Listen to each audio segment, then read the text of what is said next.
Merci, monsieur le délégué général. Alors, juste un mot.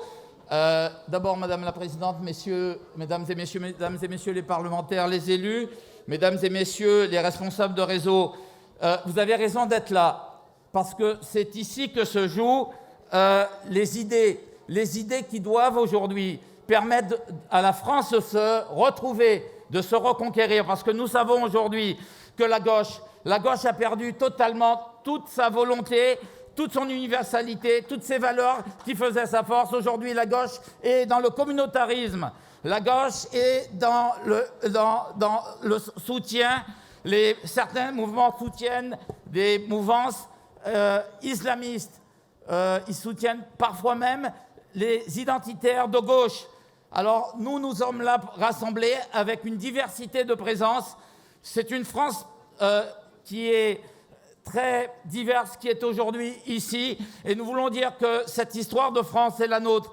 Les statuts que l'on renverse, nous ne l'acceptons pas. Nous n'acceptons pas non plus que tout ce qui fait la diversité de la France soit renié par les uns et les autres. Voilà pourquoi nous sommes tous ici aujourd'hui à Libre. Je vous remercie et bien, bon campus.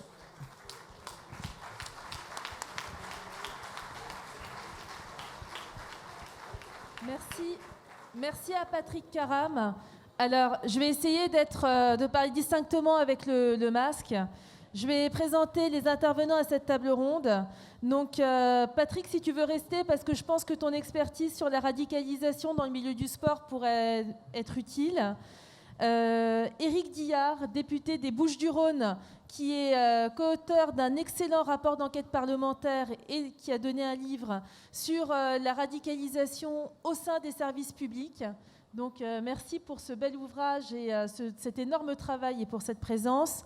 Jacqueline Eustache-Brinio, qui est sénatrice du Val d'Oise et qui a beaucoup brillé aussi par un excellent rapport.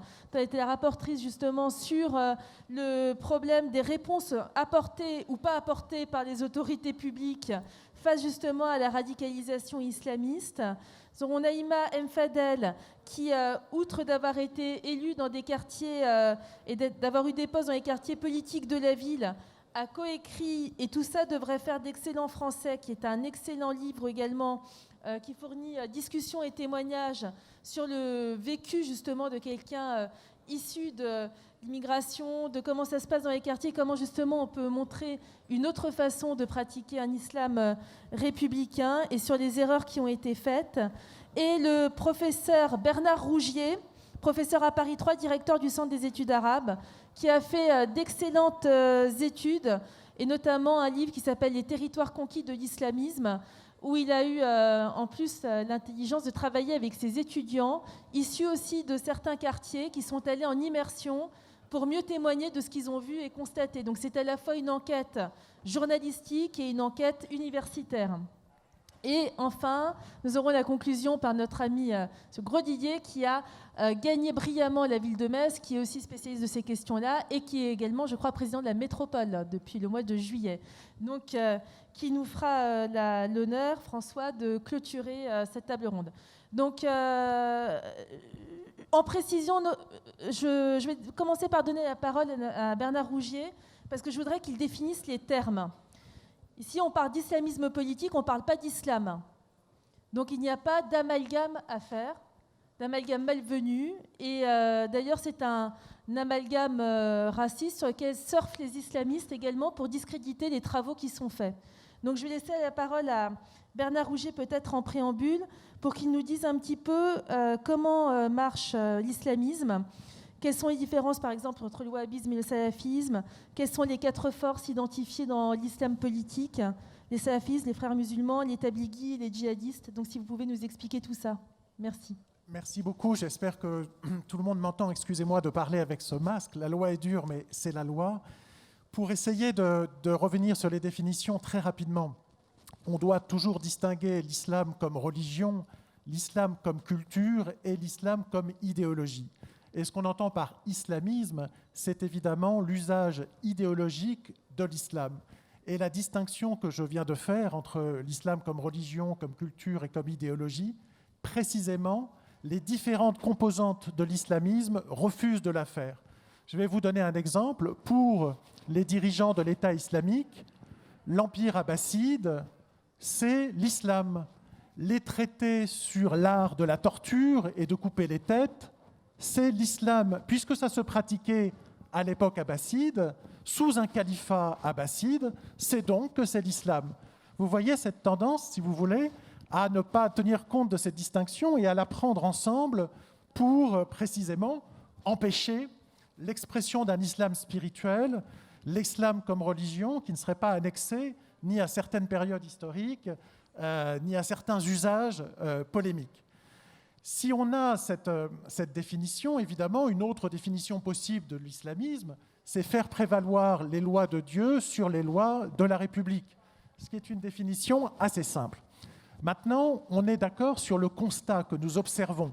Un livre va sortir de l'ancien inspecteur général Aubin sur l'école, qui montre que l'islamisme est une épistémologie, c'est-à-dire que c'est une vision du monde qui récuse des enseignements de biologie, qui récuse une vision de l'histoire et qui cherche à imposer une normativité religieuse dans tous les domaines de l'expression humaine. Je n'y arriverai jamais avec ce masque. Alors, pourquoi il y a un succès de l'islamisme? Comment expliquer le succès mondial de cette idéologie, au fond, qui a parlé si fort qu'on entend moins ou moins bien d'autres expressions religieuses de la part des musulmans? Je pense qu'il y a énormément de raisons, si vous voulez.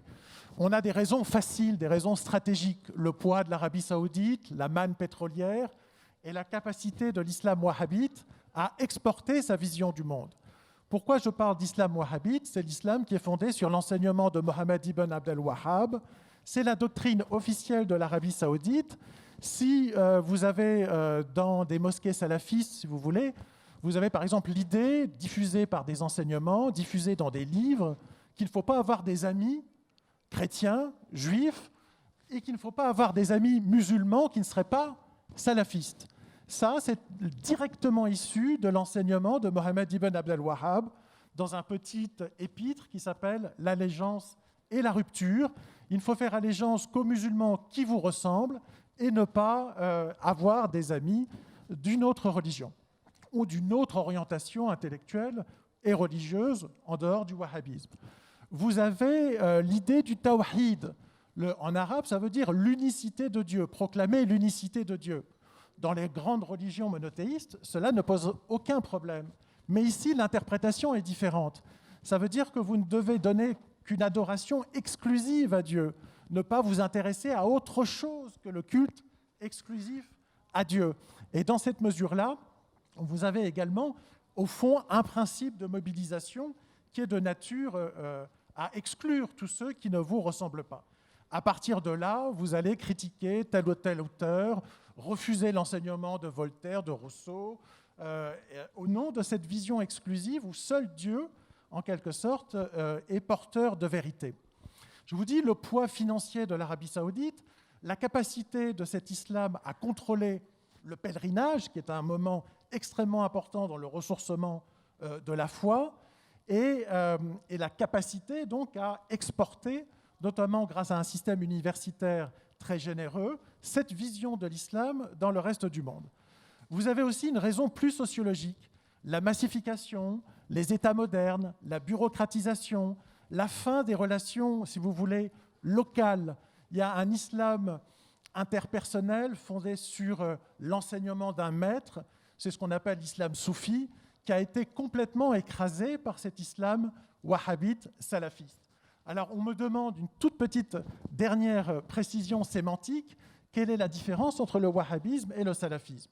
Le wahhabisme est salafiste, mais tous les salafistes ne sont pas wahhabites.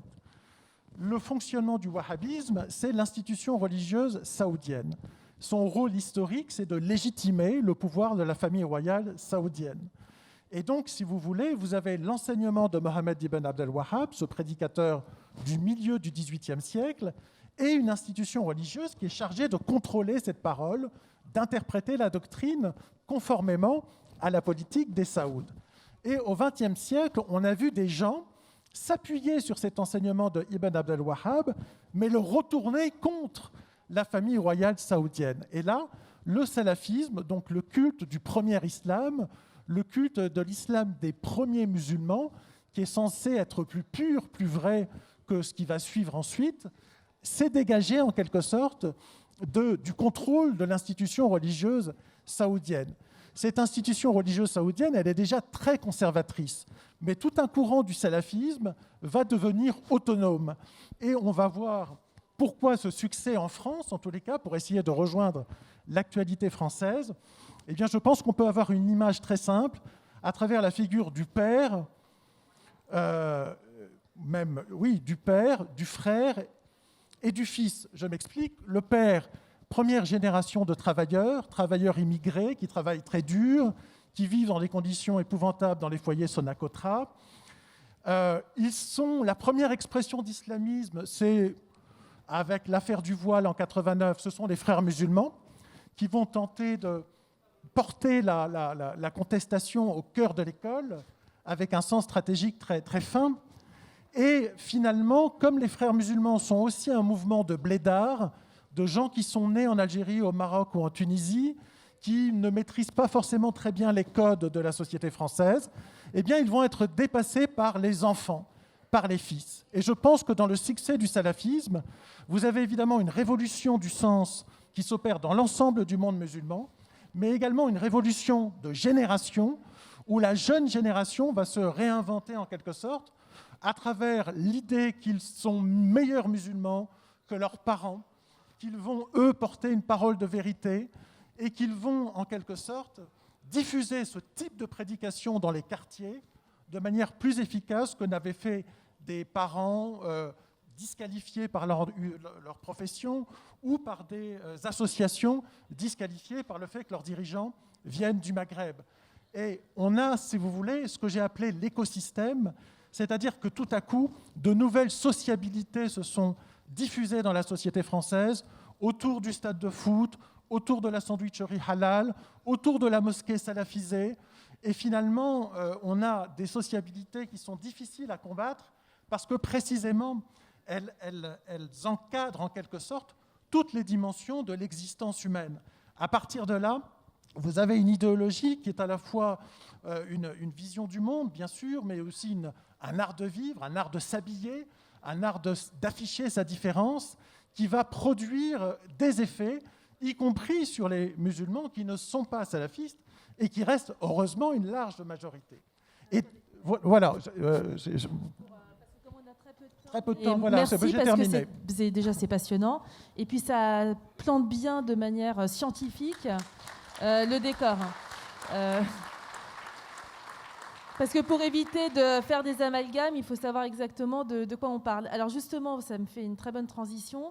Éric Diard, est-ce que vous pouvez nous parler justement de cette conquête, de cette islamisation politique à travers les services publics ? Est-ce que vous m'entendez bien ? Oui, je pense que ça marche. Oui, à travers les services publics, en fait, ça part d'une mission. J'avais demandé, je suis député de l'opposition puisque je suis républicain, et j'avais demandé à la présidente de la commission des lois une mission d'information sur la radicalisation dans les services publics. Pourquoi ? Parce que j'avais remarqué que de nombreux spécialistes, notamment des policiers du renseignement, je pense notamment à Bernard Squarcini, me disaient en matière de radicalisation dans les services publics, il y a des trous dans la raquette. Et donc, j'ai voulu pousser un petit peu plus loin cette mission pour voir un petit peu où étaient les trous dans la raquette. Alors, on m'a adjoint un député de La République En Marche, Éric Pouillat, qui était très attaché aux valeurs de la République, et nous avons fait une mission d'information et nous avons rendu un rapport en juin 2019 présentant 35 préconisations et faisant premièrement une situation de la radicalisation dans les services publics, mais suivant les différents secteurs. Alors il y a des secteurs où on sait très bien que la radicalisation est très avancée. Je prendrai par exemple le secteur des prisons, qui est historiquement avancé. Pourquoi ? Il ne faut pas oublier que dans les prisons françaises, dans les années 95 à 98, avec la période terrible du GIA, il y a eu dans les prisons parisiennes 450 détenus terroristes liés au GIA. Pourquoi dans les prisons parisiennes? Parce qu'ils devaient être sous la coupe du juge Bruguière qui pouvait les entendre à tout moment.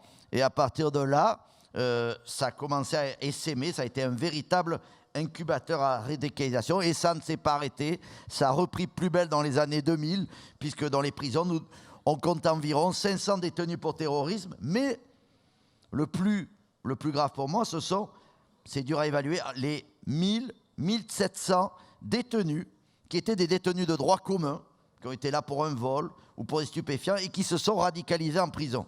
Et je vous rappelle que Koulibaly, Shekat, Mehdi Lemouche, des auteurs d'attentats, n'étaient pas des terroristes, des personnes qui sont rentrées en prison pour des faits de droit commun et qui sont sortis, aux sorties des prisons, sont devenus de véritables fauves. Après, nous avons eu des dossiers plus surprenants, et Patrick Caram pourra bien nous en parler, et M. Rouget l'a évoqué, le sport. On ne s'attendait pas au départ de trouver une telle radicalisation dans le sport. Pourquoi? Parce que le sport, c'est l'intégration, on se réunit, on se rassemble, et on a vu qu'à travers le sport, des individus cherchaient justement à faire d'une part du communautarisme, parce que je distingue bien quand même le communautarisme de la radicalisation. Il faut savoir que dans un service public, vous pouvez avoir des atteintes à la laïcité. Elles ne doivent pas avoir cours dans un service public parce qu'il y a la neutralité du service public. Mais ce n'est pas pour autant la radicalisation. Vous avez ensuite du prosélytisme, du communautarisme. Ça ne doit pas avoir cours dans un service public, mais ce n'est pas pour autant de la radicalisation. Et ensuite, vous avez cette radicalisation islamiste qui est un basculement dans la violence. Alors parfois, si vous voulez, il n'y a pas de processus type.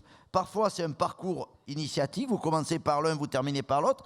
Et parfois, c'est complètement cloisonné. Vous pouvez avoir une personne très intégriste qui n'a rien à voir, qui ne devrait pas être dans les services publics, qui pour autant ne passera pas à l'action violente. Alors, excusez-moi, oui. Juste pour qu'on soit clair sur les termes, est-ce que vous ne pensez pas qu'il y a un problème aussi avec le mot radicalisation? Parce que comme moi, je me rappelle quand vous avez fait votre rapport, dans la presse, on a dit finalement, il ne se passe rien, parce qu'il y en a très peu qui passent à l'action violente. Alors que nous, dans le vocabulaire commun, ce qu'on entend par radicalisation, c'est en fait la très forte communautarisation, qui mène parfois à la radicalisation. Est-ce qu'il n'y a pas une hypocrisie derrière les mots? Non, ce n'est pas une hypocrisie, c'est qu'il faut bien distinguer. C'est-à-dire, dans un service public, de toute façon, il ne doit pas y avoir des atteintes à la laïcité et il ne doit pas y avoir de communautarisme. Nous sommes dans un État laïque où les valeurs de la République doivent être respectées et doivent être placées au plus haut. Et notamment, quand on est dans un service public, on doit s'engager à respecter les valeurs de la République. Donc, ce qu'il faut savoir, c'est qu'il y a une forme de communautarisme qui s'est instillée, et je reviens dans le sport. Le communautarisme a gagné les sports. Vous avez notamment les sports collectifs. Peut-être que François Gaudidier connaît ce problème, surtout dans ce secteur de la France, où on a infiltré des clubs de football, des clubs de basket féminin, etc. Et vous avez quelque chose de plus grave, une pénétration de personnes plutôt radicalisées dans les sports de combat. Là, vous avez des sports du type jiu-jitsu brésilien, de type MMA et de type lutte. La lutte est infiltrée par la filière tchétchène. Il faut savoir que dans la lutte, vous avez quand même des personnes qui ont été à une époque assignées et qui sont pignon sur rue, qui ont été assignées à résidence parce qu'ils ont entraîné des personnes qui sont parties en Syrie. Donc, c'est pour ça que, là, je vais revenir sur le rapport, le livre. Pourquoi j'ai fait un livre? Parce qu'un rapport, c'est clinique. J'ai lu l'enquête de Jacqueline Eustache-Brio, mais ça ne reflète pas tout à fait les échanges qui étaient passionnants, la puissance des témoignages. Et donc, je me suis entouré du directeur adjoint du Parisien qui avait fait la une du Point qu'on avait fait le rapport. Et on a repris, si vous voulez, on a fait un complément d'enquête. On a repris les auditions les plus intéressantes. Après, comme il y avait Patrick Caram qui avait été auditionné, mais nous avons entendu des personnes comme Valérie Pécresse, justement, qui est dedans parce qu'elle avait beaucoup de choses à dire sur le communautarisme, non seulement dans le sport, et les listes communautaires, notamment dans la région et l'Île-de-France, qui nous a beaucoup parlé des transports publics, et nous avons aussi entendu des personnes qui n'étaient pas, c'est-à-dire du type Bernard Squarcini, l'ancien patron du service intérieur. Nous avons entendu Denis Masseglia, qui est le président du comité national olympique français, et qui est très inquiet parce que quand on lui a dit, vous savez, Denis Masseglia, qu'il y a 20 athlètes de haut niveau, je dis bien de haut niveau, qui sont fichés S. Là, il m'a dit, attendez, on me dit rien, c'est normal, c'est le renseignement territorial, mais moi, c'était avant le confinement. Moi, je vais aller aux Jeux Olympiques de Tokyo. Et là, c'est moi le responsable à Tokyo. Je ne peux pas me permettre de partir, ne serait-ce qu'avec un seul individu qui fasse un attentat sur Tokyo. Je vais, à l'époque c'était Castaner, je vais voir Castaner, je vais lui demander des comptes. Je ne peux pas partir avec des personnes qui sont radicalisées dans le sport. Et dans le sport, nous avons... Alors, vous avez une problématique, Florence la connaît bien également, des transports publics. Alors, les transports publics, on s'est focalisé sur la RATP, aussi bien dans le rapport et dans le livre. Alors, la RATP, on a travaillé, il a fait un gros travail contre la radicalisation. Pourquoi ? Il ne faut pas oublier que l'attentat du Bataclan, un des auteurs de l'attentat, Sami Amimour, était un ancien machiniste de la RATP. Donc, ils ont fait un gros travail. Mais par contre, il existe à la RATP un communautarisme qui est très prégnant. Vous avez des dépôts où les femmes ne peuvent pas conduire. Vous avez des dépôts où j'ai des exemples où une femme musulmane sur Facebook a dit qu'elle est allée à Ibiza pendant le ramadan. Elle a été complètement ostracisée. Donc il y a, je vais l'anecdote la plus intéressante et je tiens à vous la raconter. Un jour, je fais un débat avec un syndicaliste de la RATP, le syndicat le plus important, on ne va pas le citer. Et à la sortie de ce débat, ironie, il était entendu dans la mission d'information. On continue le débat dans le taxi. Et quand on arrive à l'Assemblée nationale pour l'audition, le chauffeur de taxi, on ne l'avait pas regardé, on était dans notre débat. C'était un vieil Algérien, il se tourne vers nous, il dit « Vous parlez de la RATP ?» Je dis « Ben oui ». Il me dit « Ça tombe bien, mon fils il est rentré il y a 6 mois, et pourquoi on l'oblige à aller à la mosquée ?» Et là, ce vieil Algérien nous a dit « Monsieur, moi ça fait 30 ans que je suis en France. Pendant 30 ans, la mosquée, la religion, c'était privé. C'était du domaine du privé. Il y a 30 ans, les femmes s'habillaient comme elles voulaient. » Et là, ce vieil Algérien s'est tourné vers nous et a dit « Qu'est-ce qui s'est passé ? Qu'est-ce qui s'est passé ?» Alors, ça résume bien un petit peu, de façon un petit peu très simple, la situation. Il y a un communautarisme très prégnant qui a gagné nos services publics. L'État essaie d'adapter sa riposte. Je peux vous dire, on a auditionné... On peut dire que quand même Blanquer est quand même très attaché aux valeurs de la République. Ce n'est pas le cas pour tout le monde. Jacqueline ne me contredira pas.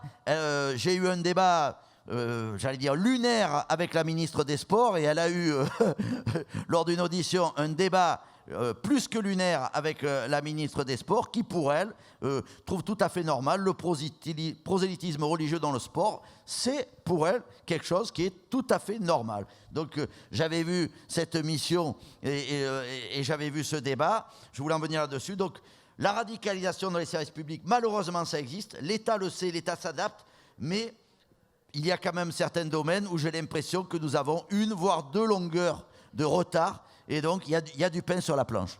Merci beaucoup, et d'ailleurs je rappelle que votre livre sera en dédicace au cours de cette matinée.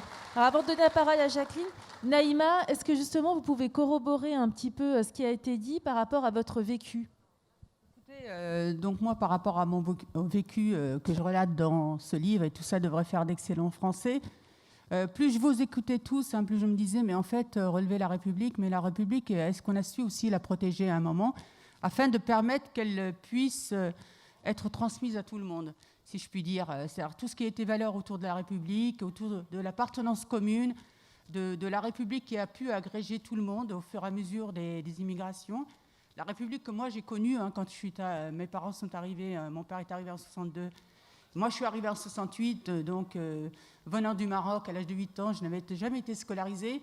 Et ce que j'avais trouvé de formidable en France, c'est que moi, petite fille issue de l'immigration marocaine, eh bien, je chantais l'hymne national. On ne se posait pas la question si je devais le chanter ou pas. On fêtait les fêtes chrétiennes d'une manière tout à fait apaisée, etc. Et je peux vous dire que la majorité des habitants des quartiers populaires sont dans ça. C'est-à-dire qu'ils ont envie d'une France, d'une République indivisible. Mais les politiques publiques qui ont été mises en place, malheureusement, depuis 40 ans, ont été des politiques, et monsieur, vous parlez beaucoup de communautarisme, et pour moi, c'est un communautarisme de fait. C'est qu'à un moment, quand on met en place des politiques publiques qui font du séparatisme, à quoi on peut s'attendre ? C'est-à-dire qu'on a mis en place des politiques publiques pour répondre à la crise des banlieues, qui ont fait qu'on a circonscrit, on a voulu circonscrire les problèmes en faisant en sorte que il puisse y avoir, disons, une discrimination positive, on traite les quartiers à part. Et petit à petit, les quartiers, il n'y avait plus de mixité sociale et culturelle que j'ai connue, moi, de mon enfance. Il y avait effectivement un entre-soi qui a été propice à ce que certains d'un islam radical, parce que la majorité, vous parlez du soufisme, M. Rougier, la majorité des Maghrébins sont de rite soufi, donc un islam modéré, ouvert, maraboutiste, etc. Et en fait, je pense, et c'est ce qu'on a écrit dans le livre d'échange avec Olivier Roy, que les politiques publiques, en fait, ont favorisé, ont entretenu un séparatisme. Les écoles ne sont plus des écoles aujourd'hui de mixité sociale et culturelle. Elles ne sont plus des sas d'entrée dans la citoyenneté. Moi, j'ai rencontré des mamans, des papas qui m'ont dit « mais on a envie », pour reprendre la phrase, le mot de Valls, qui est des blancos. On a envie que nos enfants soient dans cette mixité sociale et culturelle. On n'a pas envie que nos enfants soient contre eux. Donc il faut le savoir, il faut le dire. Parce que comme disait Camus, mal nommer les choses, c'est en rajouter au malheur du monde. Je suis d'accord avec ce qui se passe et qu'aujourd'hui, on doit pouvoir refaire France ensemble, refaire une France une et indivisible. Cette France qui est une France émancipatrice, où tout est de l'ordre du possible. Mais il faut voir aussi cette réalité et revoir les politiques publiques qui séparent. Vous avez parlé du sport. Moi, j'ai travaillé en tant que délégué du préfet. Donc, je connais très bien. On avait des appels à projets pour que des associations de quartier créent des clubs sportifs.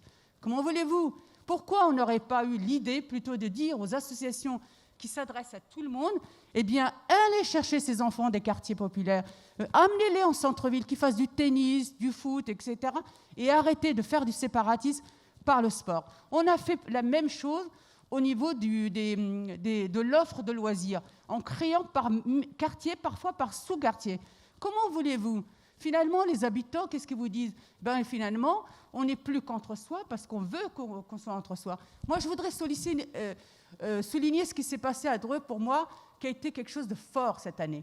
Jusqu'à maintenant, à Dreux, le maire de Dreux n'était jamais élu par les quartiers, le maire de droite. Lors de cette candidature, et je souligne mon maire qui est là, M. Billet, cette année, monsieur le maire, pendant un an, je dis bien un an, a sillonné les quartiers en allant parler aux habitants. Il a été élu à une majorité pratiquement de 80%. Voilà, merci. Merci beaucoup. Alors, Jacqueline Eustache-Brignot, nous en plus, on a des beaux exemples dans le Val d'Oise, parce que pour la première fois, on a quelqu'un qui se réclame d'une certaine forme d'islamisme politique qui a remporté des municipales. Mais de manière plus globale, est-ce que tu pourrais nous dire dans ton enquête ce que tu as constaté peut-être en matière de complicité des pouvoirs publics, et puis surtout, quelles réponses on pourrait apporter si on était vraiment clair sur le sujet, et quelle non-réponse, en tous les cas, on apporte aujourd'hui? Merci Florence. Alors juste, je voulais repasser le contexte de cette commission d'enquête. Et donc j'ai effectivement publié le rapport en juillet. À l'automne dernier, c'est un sujet qui au Sénat a pris une place. J'ai des collègues sénateurs qui sont là, parce que je pense que j'ai apporté un peu cette réflexion. Et nous avons souhaité faire cette commission d'enquête en abordant comment cette radicalisation islamiste intégrait notre société et avait pris une place comme jamais elle aurait dû la prendre. Jamais dû le prendre. Donc, moi, ce que je souhaitais, et on a beaucoup échangé au début de notre commission d'enquête avec le professeur Rougier, mais je souhaitais aussi que des acteurs de terrain soient auditionnés au Sénat, ce qui n'est pas tout à fait la règle, de manière à ce qu'on puisse écrire, en tout cas écrire et décrire ce qui se passe dans notre pays aujourd'hui, parce qu'il y a un vrai sujet. Parce que, alors Florence, tu me connais, je n'ai pas l'habitude de me taire et je n'ai pas l'habitude de m'adapter. Ce que je vais dire va peut-être gêner, mais en tout cas, je vais le dire. Je pense que nous avons une responsabilité politique depuis 20 ans. C'est-à-dire que cet islam qui aujourd'hui a tissé une toile d'araignée, ça fait une vingtaine d'années que ça a commencé, au minimum. Moi, j'ai des souvenirs en tant qu'enseignante dans un lycée professionnel à Argenteuil, de la réaction des élèves au lendemain des attentats du 11 septembre. Si on n'a pas voulu voir là que la parole, d'abord antisémite, s'installait dans notre pays et que le rejet de la République commençait à s'installer, on a tout enfoui sous la table, c'est une réalité. Et dans cette commission d'enquête, nous avons montré que tous les pans de la société sont aujourd'hui concernés. Vous avez parlé, chers collègues, du sport. Alors effectivement, avec la Misi-Sport d'aujourd'hui, on ne risque pas de s'en sortir parce qu'elle est pour le sport inclusif et elle mélange dans le sport inclusif la radicalisation et les demandes et les volontés communautaristes avec, on intègre les handicapés et les personnes âgées. Donc c'est clair que quand on a un discours comme ça, on ne risque pas d'avancer. L'école a failli. Oh, effectivement, aujourd'hui, on a un ministre qui a pris à bras-le-corps ce sujet. C'est vrai. Pas complètement, puisqu'il ne veut pas faire passer la loi que j'ai faite passer au Sénat sur l'interdiction du voile dans les sorties scolaires, parce qu'il part d'un principe qu'on va raviver un discours compliqué. Sauf qu'il est capable de nous dire, et j'ai vraiment un grand respect pour M. Blanquer, il est capable de nous dire qu'une maman ne peut pas participer à des activités scolaires le matin de pâte à modeler, avec un voile, c'est interdit, c'est bordé, ça, c'est clair. Mais que la même maman, elle peut faire une sortie scolaire dans le cadre du temps scolaire l'après-midi avec un voile. Donc j'aimerais qu'il m'explique comment on peut avoir ce double discours. Donc j'attends encore de voir les choses. Après, on voit bien qu'on a une responsabilité politique. Et madame, vous parliez tout à l'heure à juste titre, par exemple, de la politique de la ville. La politique de la ville, on s'est contenté de faire des beaux immeubles, des beaux appartements. Et ça, c'était un besoin. C'était une vraie nécessité. Une vraie nécessité. Sauf qu'on ne s'est pas posé les problèmes sociétaux à l'intérieur de ces quartiers. On ne les a pas posés. On a donné beaucoup d'argent parce qu'on pensait qu'en donnant beaucoup d'argent, on allait arriver à tout régler, et on n'a rien réglé. Dans ces cités-là, aujourd'hui, il y a une police des mœurs, une police de la pensée. Les femmes seules dans ces quartiers ne font pas ce qu'elles veulent. Je suis désolée, moi je le vis, je sais de quoi je parle. Il y a des gens qui surveillent les femmes seules parce qu'il y a une espèce de chape au-dessus d'elles et elles ne peuvent pas faire ce qu'elles veulent, c'est une vérité. Et puis, il y a une responsabilité, et on le montre, de la part des élus. Il faut savoir ce qu'on veut. C'est-à-dire où on a un courage politique pour dénoncer ce que nous avons subi et ce que nous subissons. Parce que je suis, moi, en tout cas, très inquiète sur cet islam qui veut aujourd'hui, qui a un projet politique. Moi, j'ai interrogé des gens qui m'ont dit, vous savez, madame, aujourd'hui, on a toutes les mosquées qu'on veut, on en a assez. Maintenant, on veut des écoles sous contrat. Ils veulent obliger l'État à financer des écoles sous contrat. Il y en a très très peu aujourd'hui, mais c'est quand même leur volonté. Et puis la troisième étape, c'est intégrer des listes municipales. Et nous, dans le Val-d'Oise, on a quelques exemples, effectivement, parce qu'il y a ce projet. Évidemment, ils ne vont pas prendre le pouvoir, mais il va y avoir un espèce de contre-pouvoir politique au nom d'une religion. Et je suis désolée, quand on veut intégrer, par exemple, une liste municipale, on ne vient pas au nom d'une communauté, on vient parce qu'on a un projet commun et une ambition pour sa ville. On ne vient pas autrement. Voilà. Quelle que soit la communauté. Et quelle que soit la communauté. On vient parce qu'on est un habitant, parce qu'on est un citoyen, qu'on adore sa ville et qu'on a un projet commun.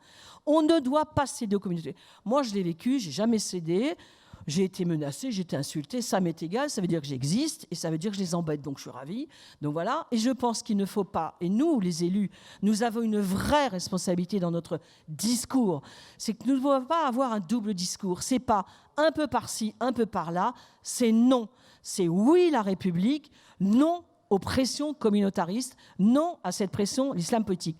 Tant pis si on est détesté, c'est pas grave, ça fait partie du jeu politique d'être détesté, mais nous ne devons pas subir, en tout cas nous ne devons jamais subir la pression de ce que j'appelle les minorités gesticulantes.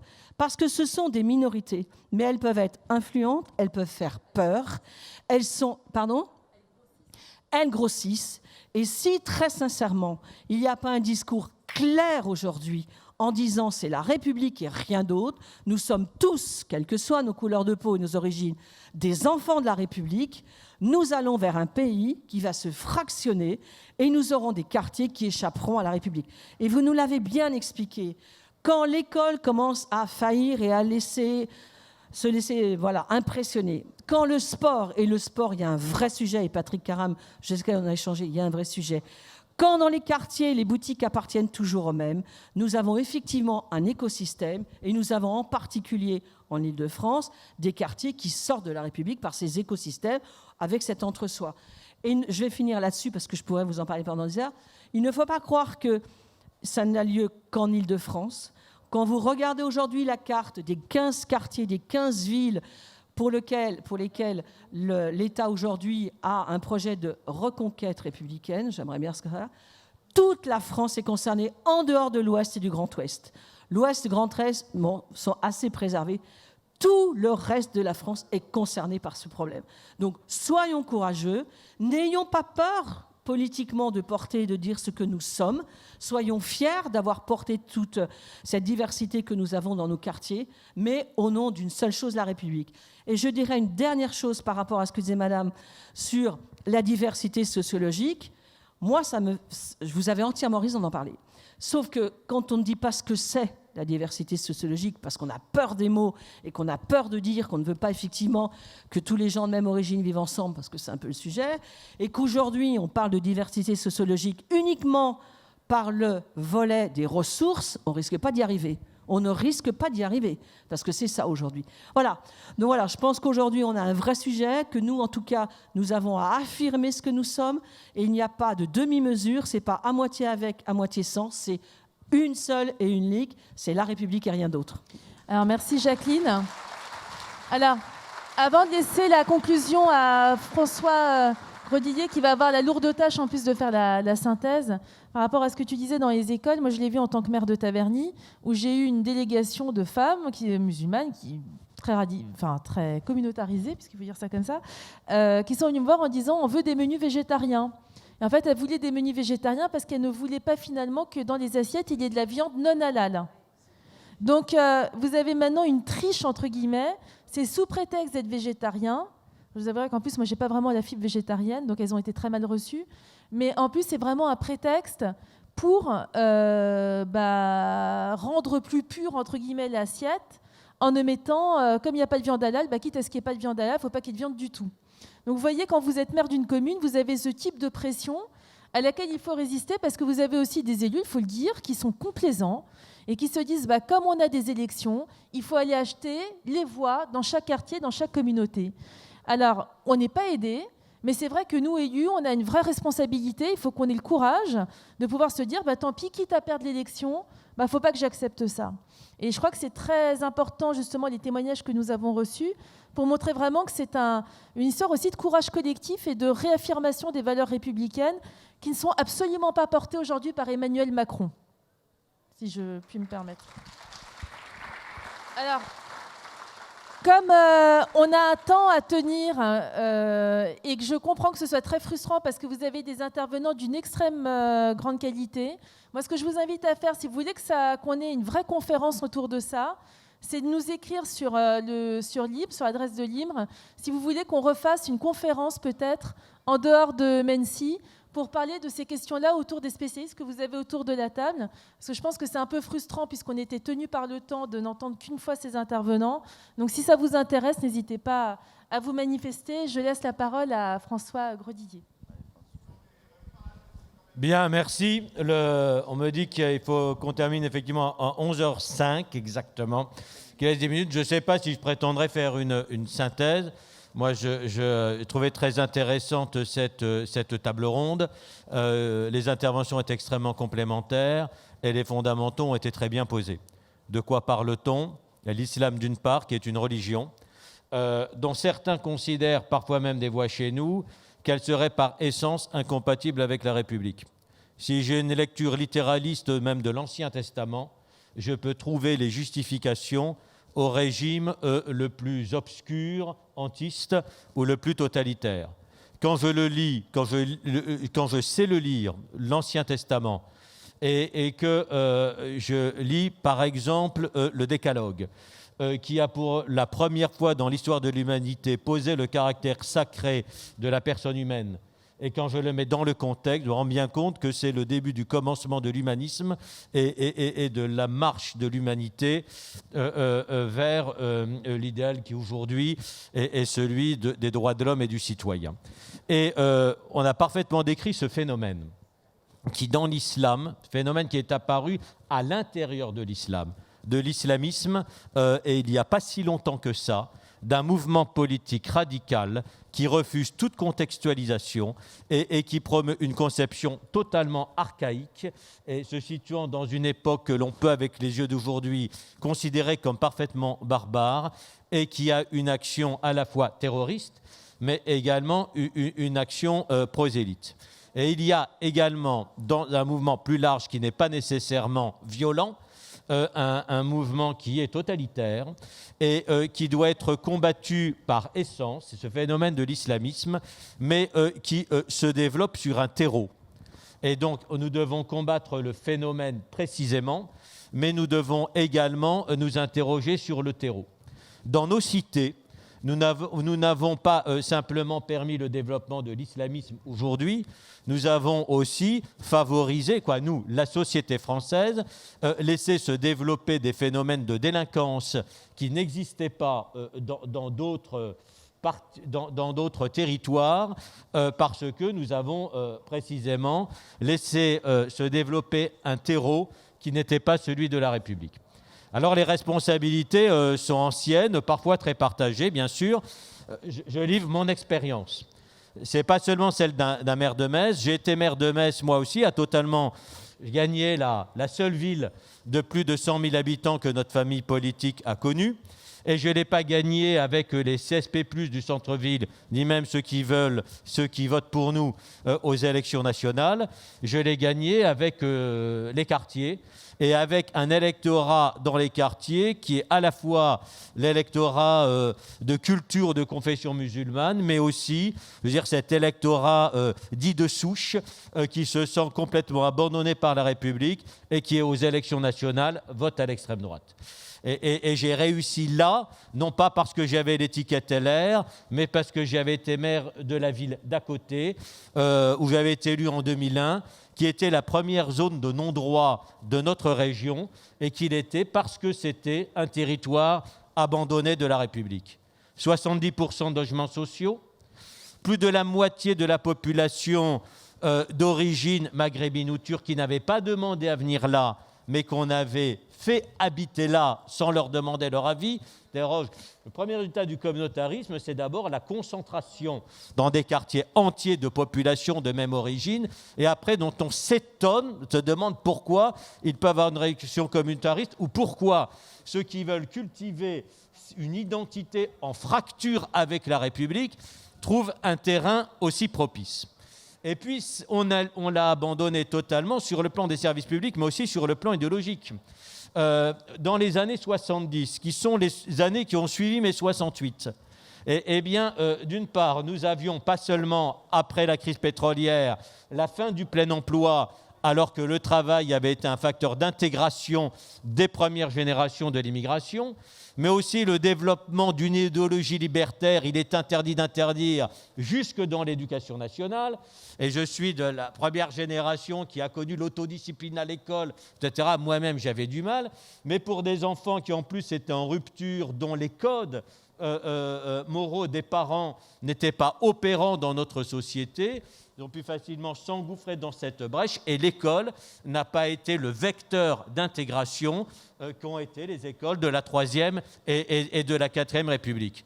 Vous ajoutez à cela, dans des municipalités souvent gouvernées par la gauche, et même lorsque nous étions au pouvoir, un manque de courage politique ou de lucidité sur les questions de sécurité, on a laissé totalement prospérer l'insécurité. Et quand je suis arrivé dans cette ville, c'était la parfaite zone de non-droit où tout était autorisé.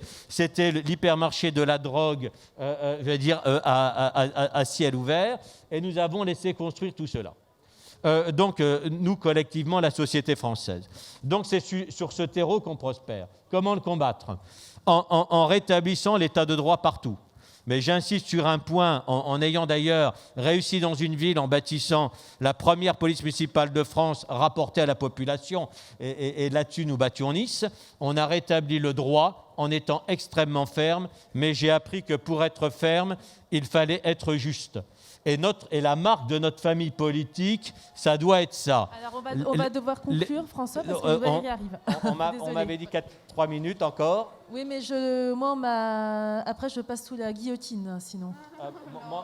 Ce serait moche. On m'a dit 11h05. Alors. Elle arrive. Hein? Vas-y, mais elle arrive. Voilà. Bon, on m'a dit 11h05.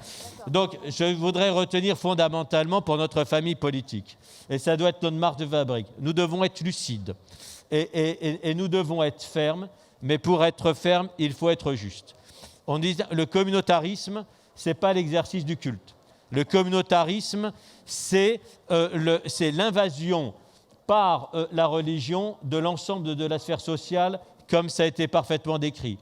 Entre une extrême droite qui a un discours injuste et qui confond d'ailleurs la question du culte et celle du communautarisme, et une gauche qui est idéologiquement dans le déni parce qu'elle a un présupposé favorable aux minorités quelles qu'elles soient, sans compter une extrême gauche qui a ethnicisé la lutte des classes et qui voudrait faire systématiquement des minorités religieuses des victimes de notre société, et un pouvoir en décalage complet avec la réalité.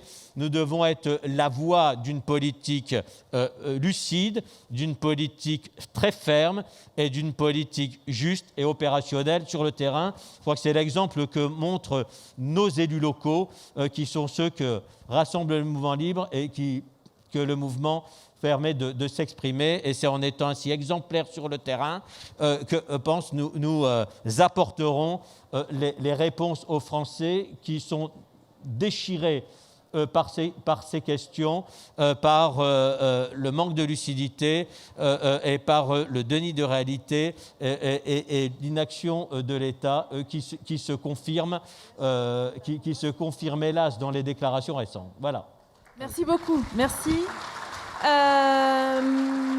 Merci à tous les intervenants. Je rappelle Éric Diard, Henri Vernet, un livre sur la radicalisation au cœur des services publics que vous pourrez trouver ici avec une dédicace. Les territoires conquis de l'islamisme par Bernard Rougier. Le livre de Naïma M. Fadel. Et tout ça devrait faire, d'excellents français, merci. J'ai mal à l'envers. Et puis l'excellent rapport également parlementaire de Jacqueline Eustache-Brignot que vous pouvez trouver en ligne sur le sénat.fr et aller sur sa notice. Merci.